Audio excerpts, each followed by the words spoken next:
Hey guys, what's up? It's Twice here, and today I'm going to bring you what is at least the foundation for my Break Ride Beast Deities, a deck that I've been wanting to build for a very long time.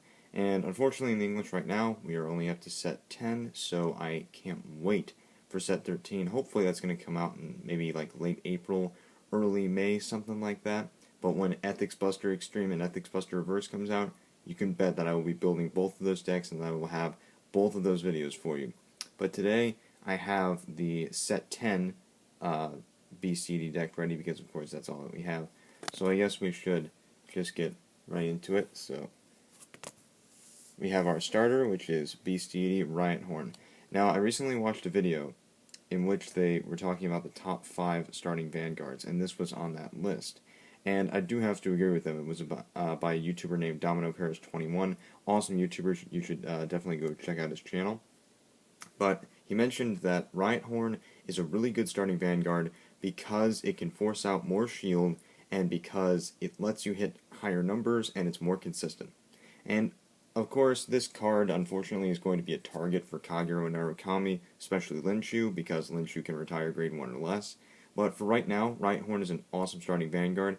I'm going to argue that he's going to be better than Night Jackal, because obviously Kamui uses it in the anime, and for good reason. The more standing that you've got going on, you just want that extra 5k to force out the shield. So for right now, Riot Horn is indeed a great vanguard. And then we move on to our triggers. So of course we run our 4 Red Lightnings. If you don't know his ability, it's you put him on the rear guard, and then you put him in the soul, and you unflip 1 damage. It's as simple as that. I'm probably going to be running this critical in my Beast Deity deck. I'm thinking about running either 6 crit 6 draw or 8 crit 4 draw in Ethics Buster Extreme. But for right now, I'm still kind of unsure. But definitely Red Lightning. Then we run 4 Battleraizer. And of course, to complement him, we have to run his good friend, Mr. Turboraizer. So, 8 stand, 4 crit. Usually, people will like to play draw triggers in Beast Deities, and I think it is more of a matter of personal preference. But frankly, I like the stand triggers because, again, this deck is built on standing up your units anyway. So the extra standing adds more pressure, and that kind of makes up for the lack of lack of draw triggers, because then you're getting more hand control over your opponent because you're making them force out more shield. Then of course we run 4 Ring Girl Clara, because which one would you rather look at, Wall Boy or Ring Girl Clara? My point exactly. Then we move on to our grade 1s, and as I always say, in the world of cross rides, break rides, and cross break rides, we always run 4 perfect guards. I know some people like to run 3 or maybe even 2. Maybe it's because they just don't have 4 perfect guards at the moment, but I think every deck should run 4 perfect guards. And I honestly believe that perfect guards are going to be a lot more useful than quintet walls, because especially in this deck, or at least Illuminal Dragon, it's very counterblast heavy, so perfect guards for right now are going to be a little bit better because you want to guarantee that you're going to stop the attack. Quintet walls can fail you sometimes, and although they let you maintain hand control, I would rather not use the counterblast. Anyway, so then we move on. I have 4 Beast Deity Blank Marshes. Great card is when he boosts an attack that hits a vanguard, counterblast 1, put him into the soul, and then stand another Beast Deity. Although you are losing a rear guard, this actually complements really well with some of the grade 2s because you can stand Riot Horn as well. And that again is why Riot Horn is such a great starting vanguard, because he complements so well with some of these cards. Just the ability to stand an entire column is really helpful, and having the blank marshes there is also really helpful. And then of course I run 3 Beast Deity Hilarity Destroyers. The only reason I run 3 of these things is because he's not really that useful. So when his attack hits a vanguard, he's only 7k, then you get to drop 1 card and draw another. So again, like, really not all that useful. If it was a rest drop and draw, then maybe it would be a little bit more useful, but the fact that he has to hit himself is a little bit weird. I really don't know why this thing isn't the K clone. I don't know why we have to get that with Desert Gator in set 13. They could have very easily just made it Hilarity Destroyer. But, you know, I'm not Bushiroad. Alright, and then we move on to the other grade 1s, and I run, right now, 3 Beast Deity Dancing Wolf. Now, I was thinking about running Tough Boy, and I know a lot of people do like to run Tough Boy. It's perfectly reasonable, and 8k vanilla is good for boosting cards. It gets higher numbers, and I can definitely see the consistency, but because I run stand triggers in this deck, this card goes really well with Illuminal Dragon, because when I stand my Beast Deities, if I do pull a stand trigger, I can stand him and he becomes a 10k booster. So there is that chance that he is going to be a little bit more useful, not to mention because he's not a Beast Deity, I can make him a nice, like, 7k booster to my Vanguard. Although you do want the highest numbers possible behind your Vanguard, and maybe a blank Marsh would be better. Again, this card complements really well with a deck that does have stand triggers and is focused on standing. And then we move on to the grade 2s. So the grade 2 lineup is pretty generic, but it's solid. And that would be 4 Beast Deity Hilarity Destroyer. This is basically the Bedivere or the Burning Horn Dragon of the deck. 3k power when he swings and you have a Beast Deity Vanguard.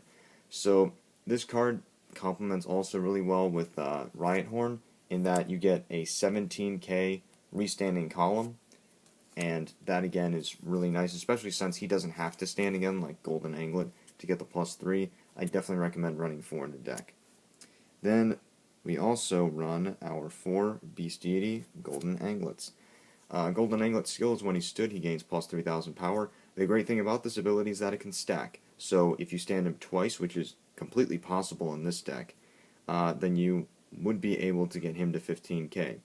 So again, Anglet is a really strong card, and I think when Ethics Buster Reverse comes out, this card is going to be even more necessary in a deck, because with Ethics Buster Reverse's ability to restand himself, then you can basically attack with Anglet 3 times.